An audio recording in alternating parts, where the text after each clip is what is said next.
Welcome, everyone, to our Packers News pregame live show alongside Pete Dougherty. I am Olivia Reiner. We're just 90 minutes away from the Packers' road matchup against the Houston Texans. We're going to get a preview today of what 2021 could look like without free agent running back Aaron Jones, left tackle David Bakhtiari, and cornerback Kevin King. We'll bring you the latest on the matchup in just a moment. However, before we begin, you can be a part of our conversation. If you're over on Facebook, Periscope, or YouTube, leave us a question, leave us a comment. Pete and I will get to some of those toward the end of our conversation today. The Packers' offensive line is down its anchor. Left tackle David Bakhtiari is out with a chest injury against the Houston Texans today.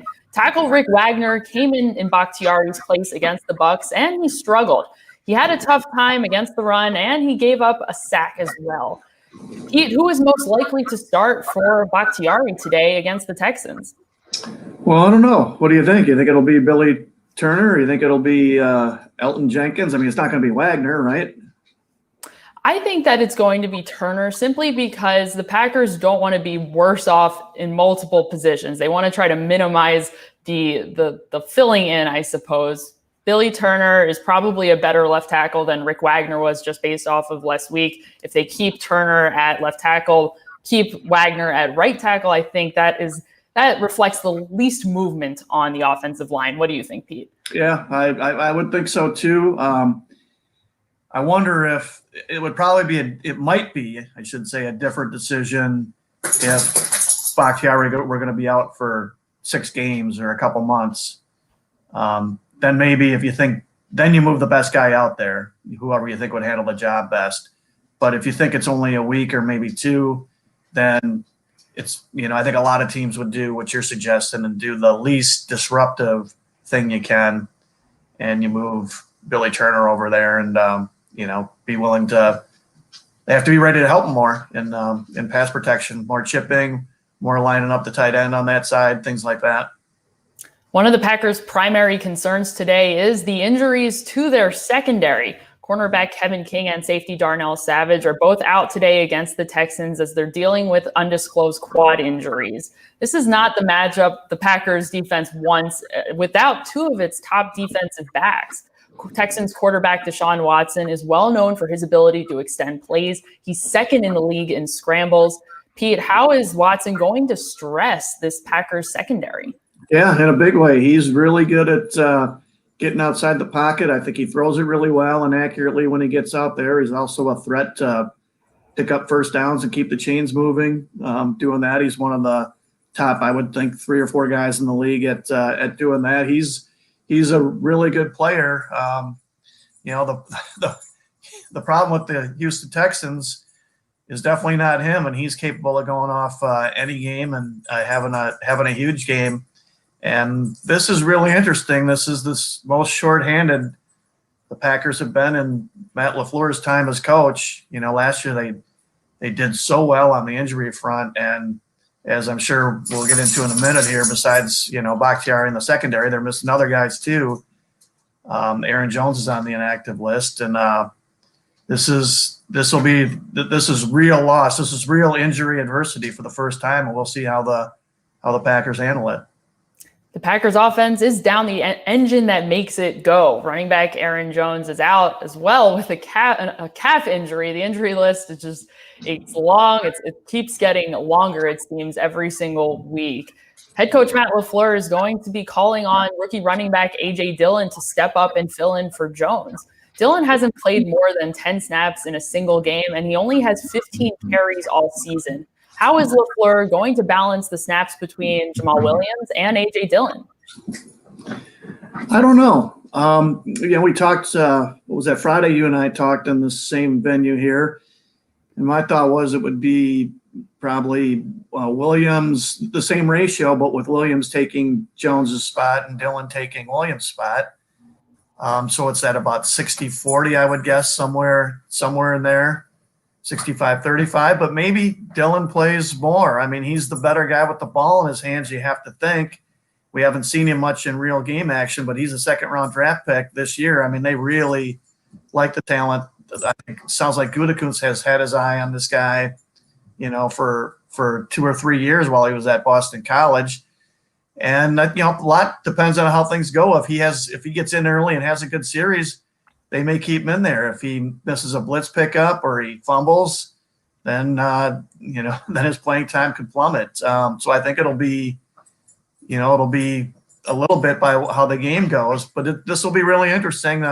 This is why you drafted Dillon, was the Packers knew Jones's injury history. They knew they were going to need more running backs, not just in the future, but this year, quality running backs. And running backs can play right away and help in this league more than any other position. So we should learn a fair amount about him today, assuming he gets his share of the snaps and they keep him on the field.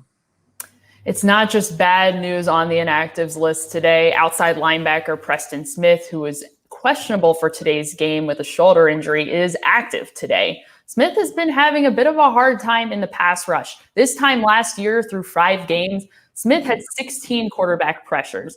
This season, through 5 games, he only has 4. How can Smith get back to his pass rushing ways of last season? I'm, not exactly sure what the issue is. I think his drops in drop into coverage is up a little bit this year, but not that much. He looks, and that's not like I'm the first to say this, but he looks a little heavier than he did last year. And I wonder if that, as much as anything, is affecting performance. Obviously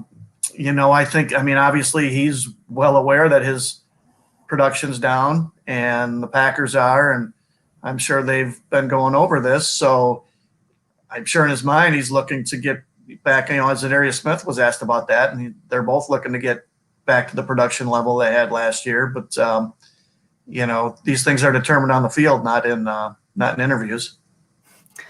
Thank you very much, everybody, for joining us today. We're going to move over to Facebook, Periscope, and YouTube to take some of your questions. If you have not yet gotten your question in yet, don't worry about it. Now is the time to ask. Before we take a question really quickly, let's just run through all of the inactives. As we mentioned, cornerback Kevin King is inactive, so is safety Darnell Savage, as well as running back Aaron Jones and left tackle David Bakhtiari. The other names don't come as a surprise. Quarterback Jordan Love is inactive. Running back Tyler Irvin, who has been out the past game as well with a wrist injury, he is inactive. And so is defensive lineman Tyler Lancaster, who was already ruled out with a shoulder injury prior to today's game. That being said, let's start with our first question over on Facebook from Rich, related to the inactives list. Rich wants to know, who does the pre-snap sweep motions? Running back Tyler Irvin is primarily used in the pre-snap motion role. However, with Irvin out last week against the Bucs, running back Aaron Jones filled that role. Jones is inactive today. Who fills in that role of the pre-snap motion player? I think they lined up Jamal Williams there, once or twice. So conceivably he could do it. He's not a speed guy, but, conceivably he could. I think in one of our stories, Malik Taylor looked like a real possibility. This is a blow to not have both of those guys, Irvin and Jones. Even though they don't hand the ball off very often on those jet sweeps, it's still the linebackers and backside guys have to stay home because of the possibility they might hand it off. So, I guess you could maybe Darius Shepard, I could maybe see him doing that. But it's such a big part of the Packers offense, and LaFleur's offense, I can't see him abandoning it. So somebody's going to have to do it. Thank you, Rich, for your question. Let's move over to Mike. Mike wants to know what our thoughts are on cornerback Josh Jackson, who is likely to start in place of injured cornerback Kevin King. Jackson had a bit of a mixed bag of a game against the Bucs in King's place. On some plays, he was very disruptive, especially against the run. He was able to make a couple tackles. However, he was in coverage on one of Brady's passing touchdowns. How do the Packers expect Josh Jackson to play today? Yeah, and I think he had a holding. He had an interference penalty, and then I think it was either holding or another interference penalty later in the fourth quarter. That kind of sums up his first 2 1/3 seasons in the NFL. Looks okay at times, looks, interesting at times. He can play the ball, but he just doesn't have the great straight line speed or the explosive quickness. And he ends up getting grabby and either getting beaten deep or, called for holding penalties. Had a lot of them, 7 or 8 of them his rookie year when he played a fair amount that season. I would think they have to protect him over the top, which makes it tougher to do other things on defense. You might want to do blitz, spying Watson, things like that. He did okay last week, but it's those deep balls then those penalties on deep balls that'll get you beat. Thank you so much there, Mike, for your question. Let's move on to a question here from Joshua. Joshua, it's great to see you. Joshua wants to know, did the Packers sign running back Dexter Williams? Not quite. However, Williams is available today for the game. He's part of the practice squad elevations. Both running back Dexter Williams and safety Henry Black was elevated from the practice squad for game day. They will be put back down onto the practice squad after the game is over tomorrow. Packers did sign guard Ben Braden and defensive lineman Billy Wynn to the active roster, so they're now at capacity on the 53. That being said, they're all available to play, all four of these players, including inside linebacker Kamal Martin, who was activated on IR and is now back on the 53-man roster. How ready does Dexter Williams need to be, seeing as today he's the third running back? Well, very much, because running backs, you can get wiped out there in a quarter. With the way those guys occasionally get hurt, you can lose in a series. You can lose two running backs to game-ending injuries. So he's definitely got to be ready. And you mentioned Kamal Martin. This will be interesting for if he plays at all for Packers fans, because they didn't get a chance to see him during camp because there were no preseason games. But you and I and the rest of the media who went to practice, we saw him. And Chris Barnes has done okay. I mean, he looks like an okay player, an okay inside linebacker. And, I can't say he jumped off the field. He looked okay in camp, but Kamal Martin definitely jumped off the field more than Barnes did. So Martin figures to be an upgrade there, although he's missed so much time. I don't know that would happen today. I mean, he's, I'm sure he's not back yet in, peak football shape like he was halfway through training camp. Speaking of players who have come off of injured reserve, let's take a question here from JoJo. JoJo wants to know, will wide receiver Equinemius St. Brown have a good game today? St. Brown played his first game since 2018 last week against the Bucs, and it was a little bit of a rough one. He was targeted twice, and he had 0 completions. How much better do the Packers expect St. Brown to be today? You would think some. I mean, he got in the game, so he's got some game snaps to get that feeling back. He's had another full week of, full practice and going at full speed. So you would think, for each of the next few weeks, he should be a little better than the week before as he gets back into the same thing like Barton, getting back into actual football shape and used to running patterns and catching passes from Aaron Rodgers. Everything going full speed against defense. Thank you there, JoJo, for your question. We've got a question here from Smumster. We got a similar question last week. Over on Periscope, they want to know, will the Packers trade for a veteran receiver this week? In their opinion, Equinemius St. Brown and wide receiver Marquez Valdes-Scantling are too inconsistent. How likely is it that the Packers have their eye on the receiver on the trade market? I would think they're looking hard. I would think they'd be in the market for a receiver, an inside linebacker, or defensive lineman, any of those things. Everybody out there, a lot of these contenders are making moves. Really interesting to see if Brian Gutekunst does. The majority of these deals don't get done until we're right up near the trade deadline, which is November 3rd. So it's a week from Tuesday. So it's next week is when things will really heat up, and then there might be a small flurry of deals done on Monday and Tuesday morning also. Thanks so much for your question. Let's take a question here from our friend Jordan over on Facebook. Jordan says, it's just one game, but running back A.J. Dillon's performance today, give us a clearer view of running back Aaron Jones' contract. Aaron Jones becomes a free agent in 2021. Pete, as Jordan points out, it's only one game. However, how much stock are the Packers putting in A.J. Dillon's performance today and going forward as they decide whether or not they want to extend Jones? It'll have to be a factor.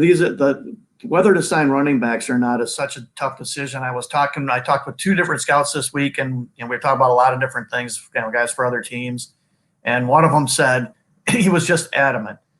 You just don't sign running backs to long-term deals, no matter how good they are, because it'll come back and bite you.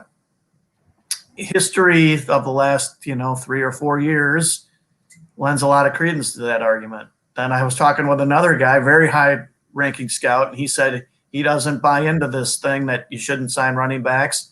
And he scouts the Packers a lot, and he said Jones is the guy who makes that things go, so he would re-sign him. So, it's a gray area, and you get a lot of different opinions. But one of the reasons they drafted Dillon, one was to help him right away, but two was also in case they couldn't reach a deal with Jones, that they'd still have what they would hope would be a number one running back next year. But you need more than one.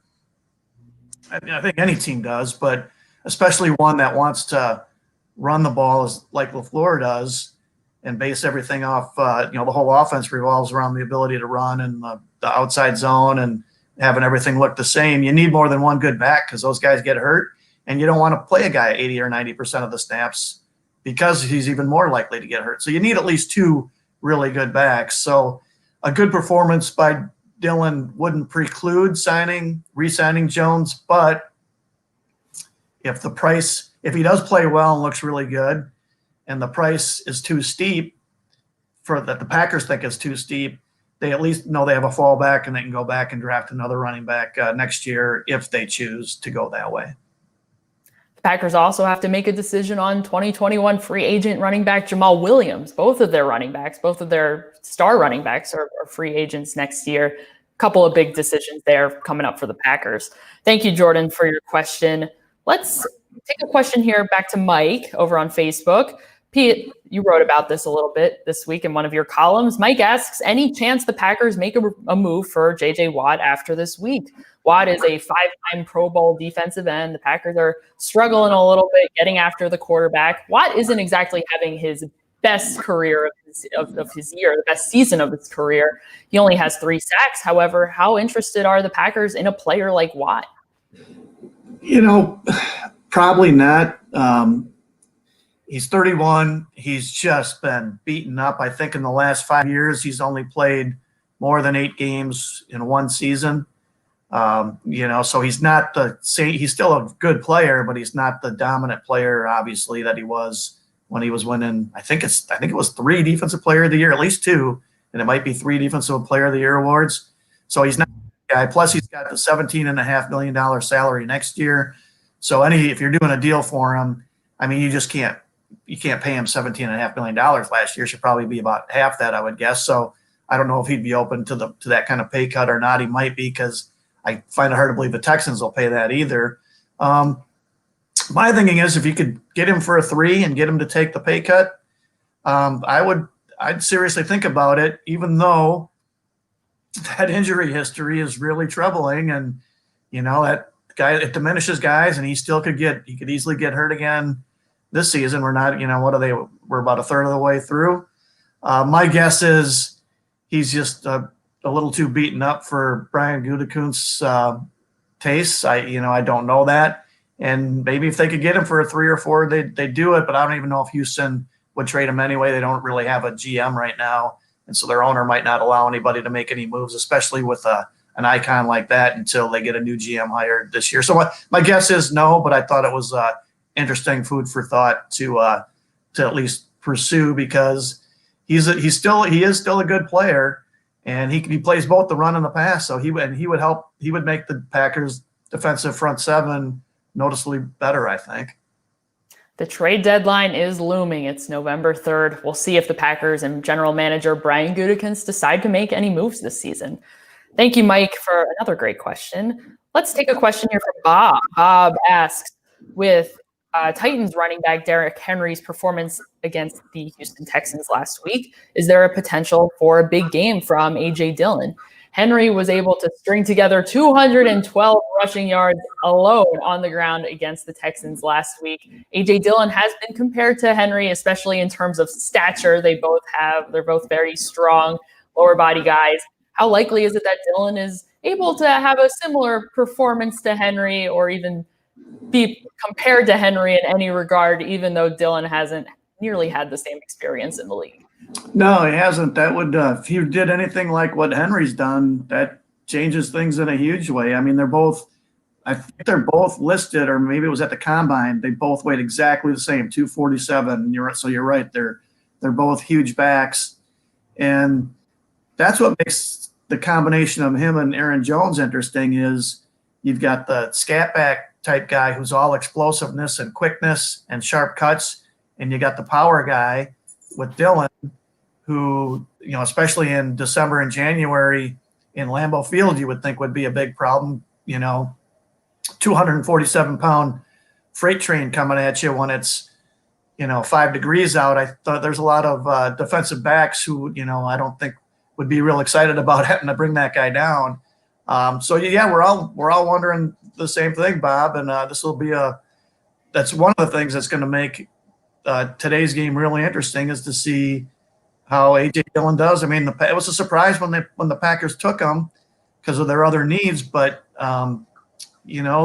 with the way they want to play and run the ball so much, it does make some sense they took a running back. But the question is, how good was the evaluation on him?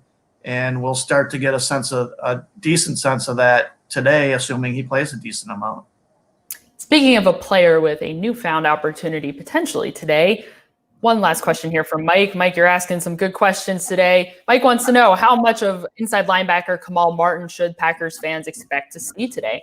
As we mentioned earlier in our show, Kamal Martin has been activated off of injured reserve, and he is active today against the Texans. Undrafted free agent inside linebacker Chris Barnes has earned the role of the every down inside linebacker. However, in training camp, the two starting inside linebackers look to be both inside linebacker Christian Kirksey and Kamal Martin. How likely is it that Chris Barnes keeps his role as the every down inside linebacker? I mean, we go through this a lot, and it was Ibrahim Campbell last year. I think it was last season, right? Where, the same thing. And I thought, well, you asked me the question. I don't think he'll play much. And you said, I think he'll play a lot. And he played the whole game. So you were right. But Martin, this is a little different because, Campbell had played in Pettine's defense in Cleveland and with the Packers. Martin's a rookie, and he got hurt about a little more than halfway through camp, and, hasn't played in a game since, and only started practicing 2 weeks ago. So I would think he would, maybe some spot duty and a lot of special teams. I would think or maybe just special teams. I would think Barnes would still keep that role, but you never know what they think. And if they feel like Martin has a really good grasp of things, they could get him out there. It's just, he hasn't played any real football for, how many, 6 or 7 weeks now. So I would guess it would be less. He'll play less, as in not very much on defense and maybe a lot on special teams. That would be my best guess.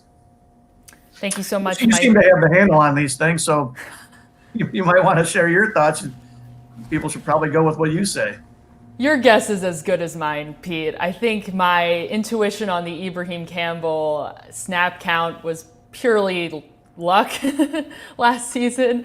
Honestly, I don't know. But as you said, I would be surprised to see Kamal Martin, who hasn't played any real football in weeks. I'd be surprised to see him play a significant number of snaps today. And I think defensive coordinator Mike Pettine has shown that he has a lot of trust in Chris Barnes. All right, everyone. Thank you so much, Mike. That is going to do it for us this morning. Thank you so much for joining us. We will be back. Ryan Wood and I will have the post-game live chat for you. So make sure you come back over to our Packers News social media platforms for yet another live stream to wrap up the game and to take your question. For Pete Dougherty, I am Olivia Reiner. We'll see you next time.